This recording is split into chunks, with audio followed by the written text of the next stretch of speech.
Hey there, CPO here, and I did a video previously on how I wired the third brake light for my rear tire carrier on the JKU. And I talked about how I bundled the wires in groups of 4, and Aaron had posted a comment asking for more detail. So this is just a quick video to address that, how I soldered these together.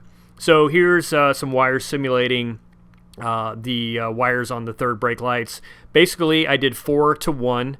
And then the individual ones now 2 to 1 to get my 8. So the trick to doing this is to group them in little bundles of 2, put the 2 together, and then get some wire strand from another wire. The thicker the strand, the better, but in this case, I'm just using the same wire that I'm using for this example, but anything will work. And basically what you want to do is you're going to tie all these together by wrapping the wire strand around it.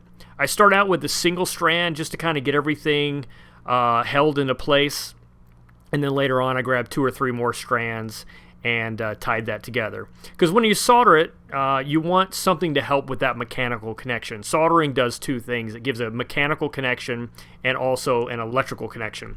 So this will help bridge that so it's supporting the mechanical connection. You're going to need a fairly high power soldering iron, and I use a broad tip for this.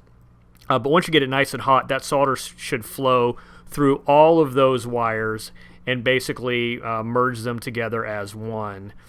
And it works out really well. I've used this a lot in the RC hobby, and it works well. So it's a very strong connection, as you can see, and it's not relying exclusively on the solder to hold that joint, because I've got that stranded wire there that's kind of bundling it up. Now from here, my preference is to hit it with some liquid electrical tape to seal that up, and I go up a little bit past into the wires, past the connection there, and then I let that dry for a little while, and then I'll hit it with some shrink tubing.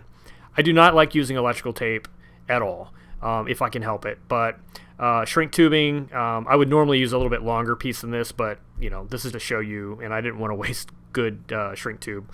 But when you shrink it down, just get it nice and tight. And again, I would use probably shrink tube another inch or so on either end of that. If you want to wrap that up afterwards with electrical tape, that's fine.